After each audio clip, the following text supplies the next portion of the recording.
जय Hind students, class 11 chapter 5। आज एक बहुत प्यारा सा स्वीट सा टॉपिक लेकर हम आए हैं। Argand plane and polar representation, Argand तल और ध्रुवीय निरूपण। ये सब क्या है? बहुत सिंपल एंड स्वीट टॉपिक है।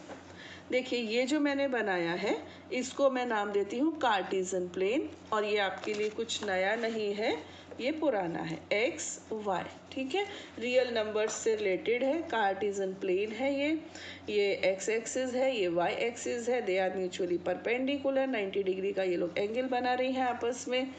और हम कोई भी पॉइंट की पोजीशन आराम से 2, 3, 4, 5 जो भी है वो हम ले सकते हैं। क्वाड्रेंट्स वगैरह ये सब आपको मालूम है। ये है कार्टेशियन प्लेन, ठीक है। और ये किसके लिए है बेटा? ये है आपके रियल नंबर्स के लिए, और पॉइंट्स को प्लॉट करने के लिए ऑर्डर्ड पेयर के रूप में रहते हैं। ये आर्गन प्लेन है। अब आर्गन प्लेन और इसमें क्या फ़र्क है? इसमें ये एक्स एक्सिस है, ये वाई एक्सिस है, ऑब्वियसली जैसे उसमें थी। बट ये जो एक्स एक्सिस है ना, ये रियल नंबर्स को रिप्रेजेंट करेगी, और वाई एक्सिस इमेजिनरी नंबर्स को रिप्रेजेंट करेगी। और इस आर्गन जो प्लेन है, इस प्लेन का हर पॉइंट एक कॉम्प्लेक्स नंबर को रिप्रेजेंट करेगा, ठीक है। इस आर्गन प्लेन में जितने भी पॉइंट्स हैं उन सभी पॉइंट्स से एसोसिएटेड एक कॉम्प्लेक्स नंबर है। ये हम पहले भी एक बार चर्चा कर चुके हैं।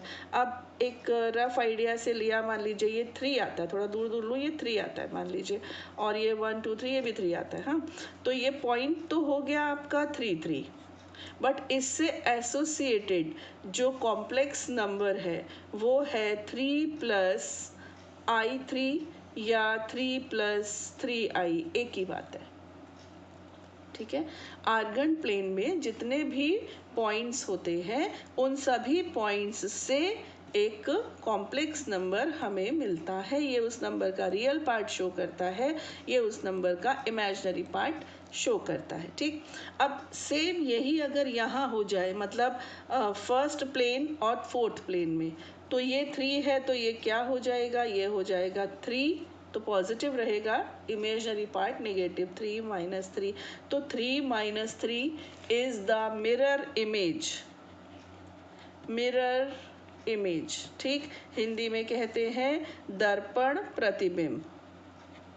ये बिंदु उस बिंदु का दर्पण प्रतिबिंब कहलाता है। तो सिंपल सी बात है।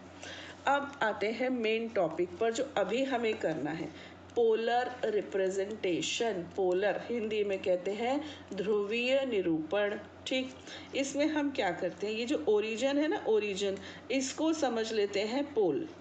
अब इस पोल का मतलब वो खंबे वाला पोल नहीं है, ये पोल है ध्रुव, जैसे कि नॉर्थ पोल साउथ पोल नहीं होता अपनी अर्थ का, वो पोल है।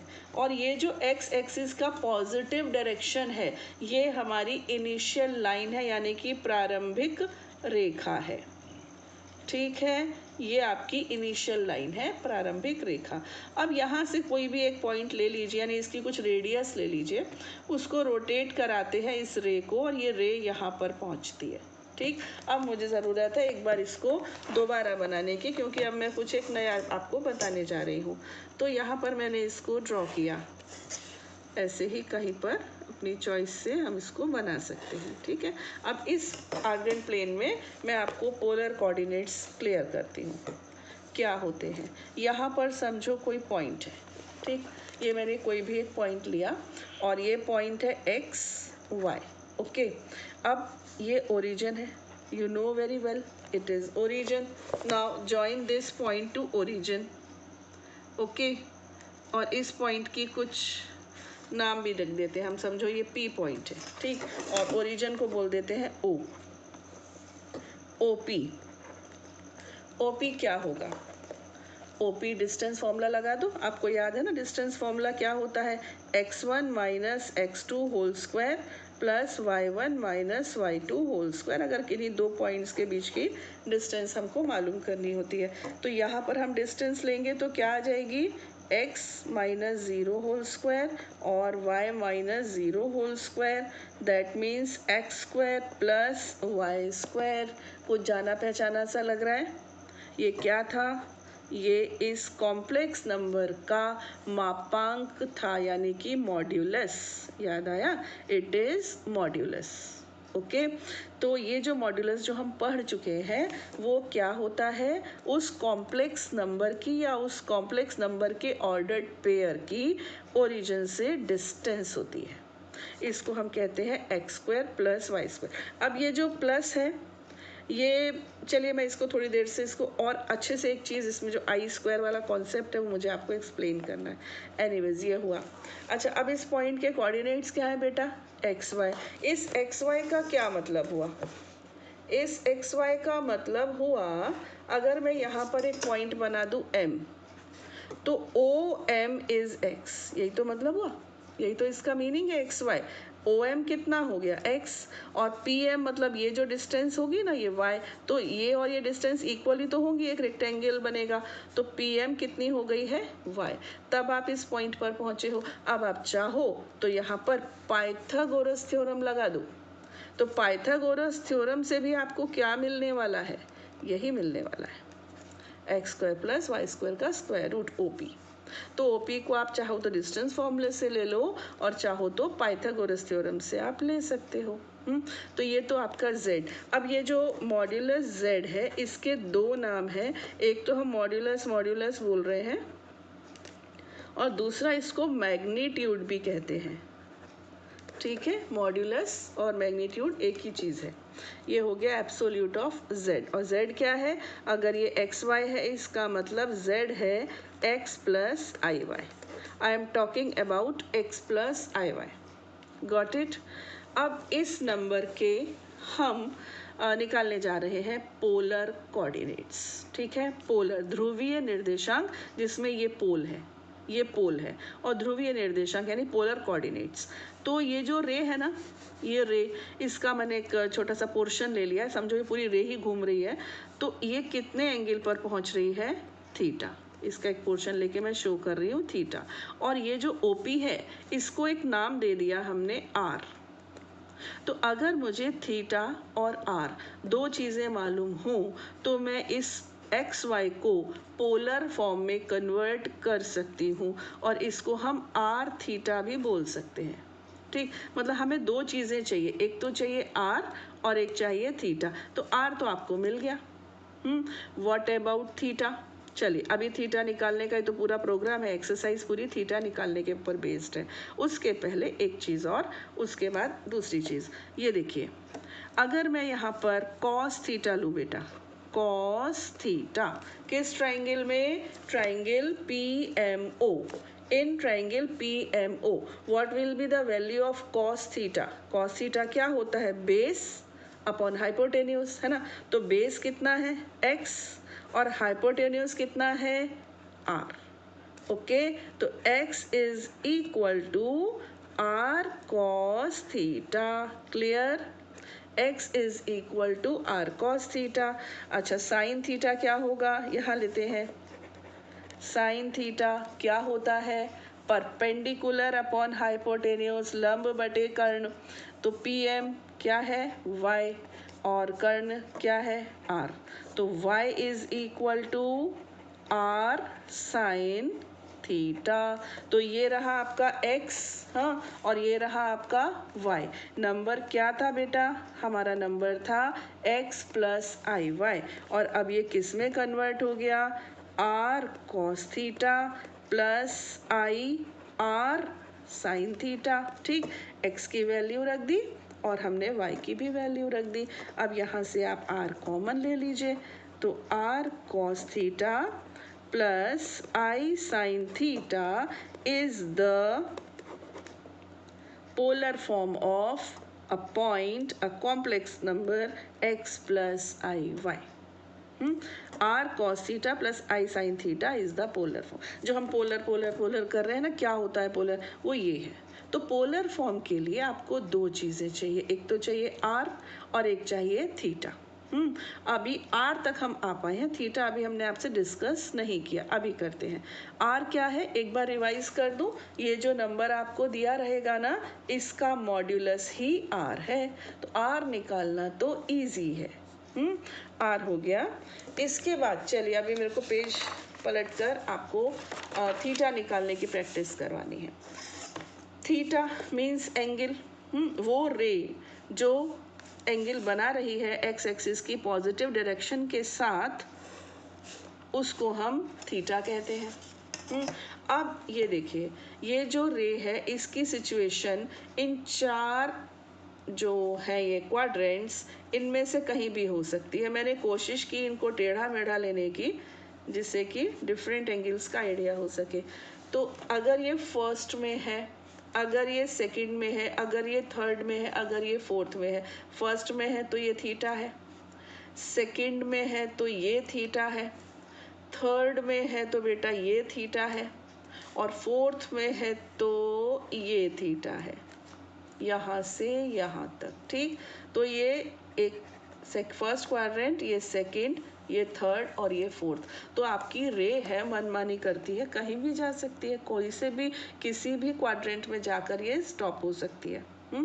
तो जो थीटा की वैल्यू होती है ना, वो आपकी 2 पाई से स्मॉल और 0 से ग्रेटर या इक्वल भी हो सकती है। Got it. अब 0 to 2 पाई, अब वही वाली बात आ गई ना कि 2 राउंड्स लगाए, 3 राउंड्स लगाए, तो ये तो और भी आगे 2 पाई प्लस पे भी जा सकती है, 6 पाई प्लस, 12 पाई प्लस, कहीं भी जा सकती है।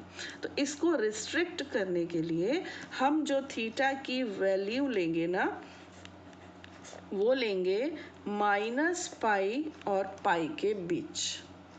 हम ये वैल्यू लेंगे माइनस पाई और पाई के बीच। अब देखिए, इसमें ये सभी कवर हो जाएंगे, मतलब आपको घबराना नहीं है कि 0 to पाई में ये क्या आप बोल रहे हो, ये सब कवर होंगे। देखो कैसे कवर होंगे, जस्ट अ मिनट।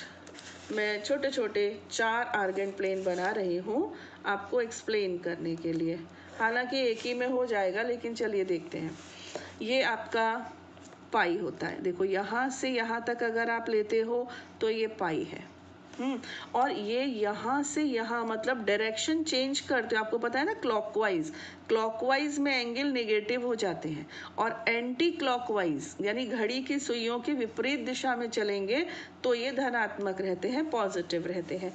तो ऐसे लेते हैं तो पाई, और ऐसे लेते हैं तो माइनस पाई। अब आप बोलो कवर हो गया कि नहीं आपका 2 पाई, मतलब अगर यहाँ है तो पाई और पाई से छोटे में आएगा, इधर है तो माइनस पाई से छोटे या बड़े में आएगा। यहाँ पर ये दोनों लेने से ये अपना जो इंटरवल है ना 0 और 2 पाई वाला, ये कवर हो रहा है। ठीक है, अब इसमें हम कैसे लेते हैं एंगल्स, वो सुनते जाइए।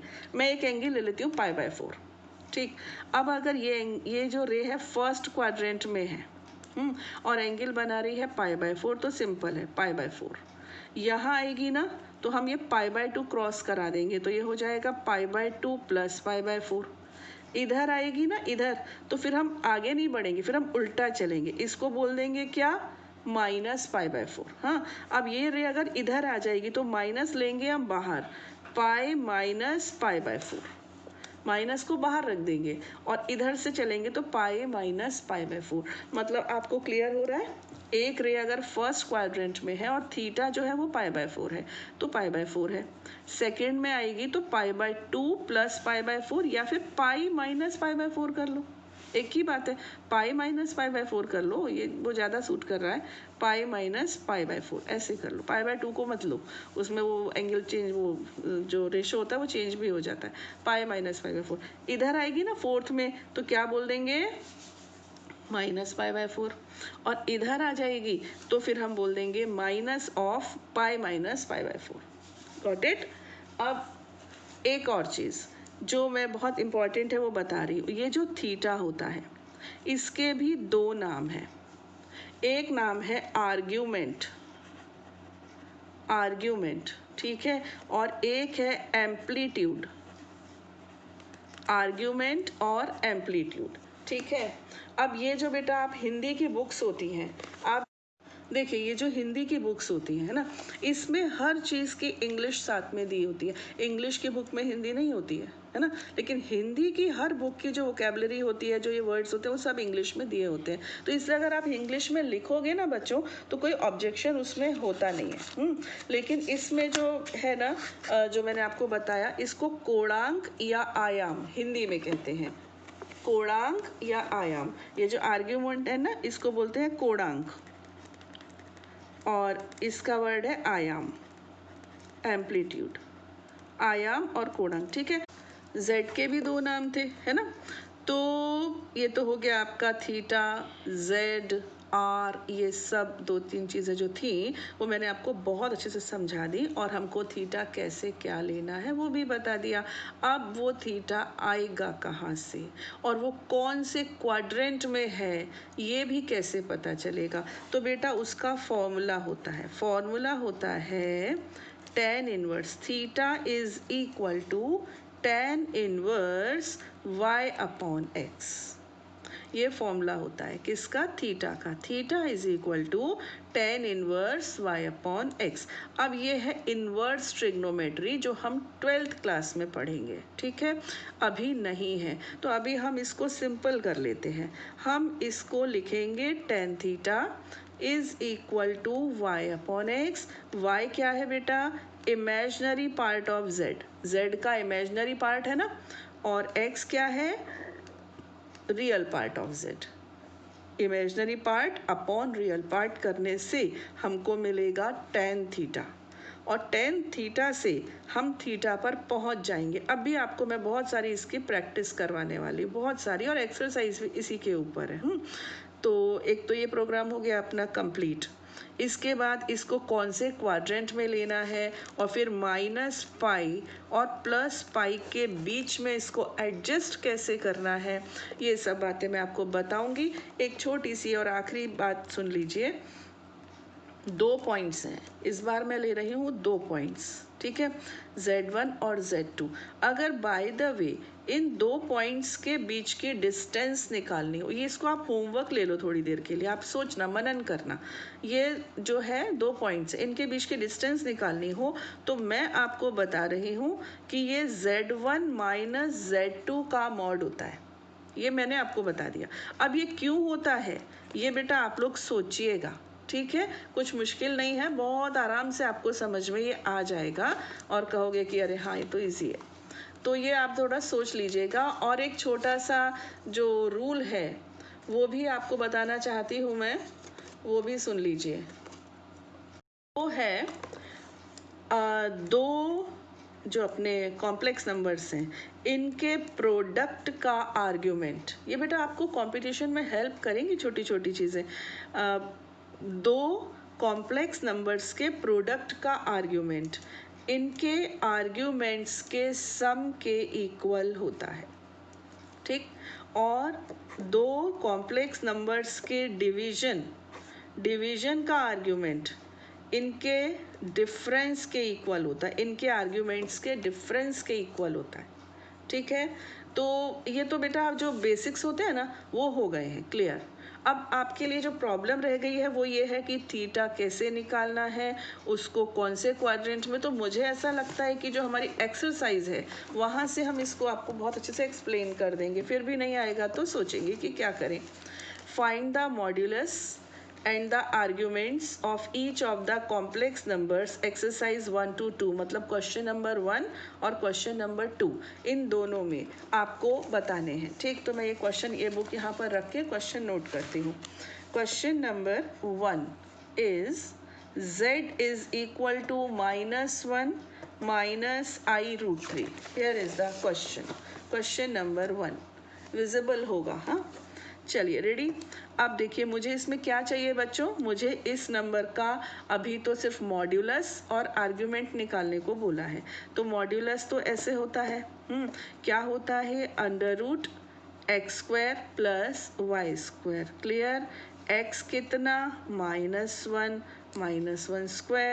y कितना, -√3, तो -√3², 1 + 3 √4 that is 2, गॉट इट। तो ये आपका एक काम हो गया, यानी कि मॉड्यूलस आ गया। अब वो चीज़ जो मैं आपको बताना चाहती हूँ, तो यहाँ पर हम लिखेंगे टेन थीटा। y कितना है बच्चों? y है -√3 अपॉन x कितना है? -1। दैट मीन्स टेन थीटा कितना आ गया? √3 आ गया ना। अब टेन थीटा √3 कब होता है? 60 डिग्री पर। इसका मतलब इट इज इक्वल टू 10 π/3। π/3 करने से 60 आता है, तो √3 कितना हो गया बेटा? ये हो गया 10 π/3। मतलब जो आपका थीटा था ना, इन दोनों को कंपेयर कर दो, इन दोनों रेशोज को कंपेयर कर दो, तो थीटा की वैल्यू तो पता चल गई। कितना आई? π/3। बट ये थीटा की वैल्यू एग्जैक्ट नहीं है। कैसे नहीं है? तो अभी सिर्फ इसको थीटा नहीं कहो, फिर एक काम करो, इसको चेंज करके फाई या अल्फा कह दो, फाई कह दो, ये फाई कह दो, क्योंकि थीटा तो हमको फाइनल देना है। इसको अभी आप नया नाम दे दो फाई। तो आपका फाई आ गया है π/3। अब इसको थीटा यानी कि इसको इसकी प्रॉपर जगह पे लाकर बताना है। इसमें देखो y भी निगेटिव और x भी निगेटिव, तो दोनों निगेटिव कौन से क्वाड्रेंट में होते हैं? थर्ड क्वाड्रेंट में। याद आया? थर्ड क्वाड्रेंट में ये दोनों ही निगेटिव होते हैं। तो यानी कि ये जो π/3 है ना, ये थर्ड क्वाड्रेंट में है। तो थर्ड क्वाड्रेंट में क्या बताया था मैंने आपको? -π/3। याद आया? देखिए मैंने यहाँ पर आपको कहा था -π- जो भी एंगल होगा ना, वो यहाँ थर्ड क्वाड्रेंट में इसकी ये सिचुएशन रहेगी। तो आप इसको ऐसे लिखेंगे -π-π/3। तो ये कितना हो जाएगा? ये हो जाएगा -2π/3। तो ये थीटा है। बीच में ये पड़ाव था, ये अपना जैसे रेस्ट करते हैं ना, ये पड़ाव था। इसको phi, alpha, beta, gamma, delta कुछ भी और बोल दो, म्यू, जो कुछ भी बोल सकते हो, और मैंने इसको फाई बोल दिया। थीटा ये है। थीटा कितना है? -2π/3। Got it. तो ये आपका फर्स्ट क्वेश्चन था। सेकंड में इन्होंने लिया है -√3 + i, -√3 + i, बस इतना लिया है। तो इसमें x कितना? -√3 है ना, और y कितना? 1। वहाँ भी मेंशन कर देना, पिछले क्वेश्चन में मैंने शायद मेंशन नहीं किया। ये हो गया मॉड z। मॉड z के हिसाब से 2 आएगा। ऑब्वियसली दिख रहा है अपने को इतना, तो प्रैक्टिस हो ही जाती है करते करते कि आपको मालूम है ये 2 ही आने वाला है। z2 हो गया। अब आती है बात थीटा पर। तो यहाँ पर लेते हैं हम, एनवायरनमेंट बचाते हैं, पेड़ बचाते हैं, ठीक है। तो टेन थीटा ये हो गया 1 अपॉन -√3। Got it. तो माइनस हटा दो, अभी इररिस्पेक्टिव ऑफ साइन ले लो, इररिस्पेक्टिव ऑफ साइन ले लो, नो इशू। ये हो गया आपका 1 अपॉन √3। ठीक है। अब अंडर 1 अपॉन √3 कब होता है? 30 डिग्री। 30 मीन्स π/6, यानी कि ये जो फिर मैंने गलती करी, ये फाई, इसको लेंगे हम फाई। तो फाई बेटा, फाई कितना आ गया? π/6। ये आपका फाई आ गया, π/6। अब बताइए क्वाड्रेंट कौन सा है? x नेगेटिव है और y पॉजिटिव, तो हुआ ना सेकंड क्वाड्रेंट। x नेगेटिव, ये है ना, x नेगेटिव और y पॉजिटिव, तो ये रहा सेकंड क्वाड्रेंट।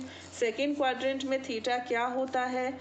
π-5, यानी कि π-π/6। तो ये हो गया आपका 5π/6। तो ये थीटा क्या है? आर्ग्यूमेंट। आर्ग्यूमेंट यानी कि माप, वो आयाम। ये हो गया एम्पलीट्यूड यानी आयाम। तो 5π/6 r हो गया, ये थीटा हो गया, और r कितना है? 2। तो इसमें आपसे 2 ही चीज़ें पूछी थी, मैग्नीट्यूड और ये, ठीक है। तो इस वीडियो में मैं सोच रही हूँ कि 2 ही क्वेश्चन तक रखते हैं, आगे के क्वेश्चंस हम करेंगे अपने नेक्स्ट वीडियो में। और r, थीटा, पोलर फॉर्म, ये कॉन्सेप्ट आपको अच्छे से समझ में आए होंगे, ऐसी मुझे उम्मीद है। जय हिंद।